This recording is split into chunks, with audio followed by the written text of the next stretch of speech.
Hi gardeners, I'm Steven, here in the garden to talk to you a little bit about weeding. So this morning I was walking by our dahlia garden here and I noticed there are a lot of weeds there, and I thought this would be a great topic to talk to you guys about on what to do about weeds. Now when we're in a spell when we get a lot of water or a lot of rain and stuff, that's when weeds really start to take off. The seeds either blow into your garden or they're just there and then they germinate and they start to suffocate the plant.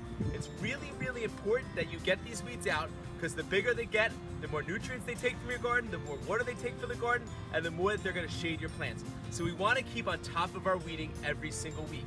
Now you can always put mulch down. A good natural mulch will help to keep the weeds down because then they cannot germinate.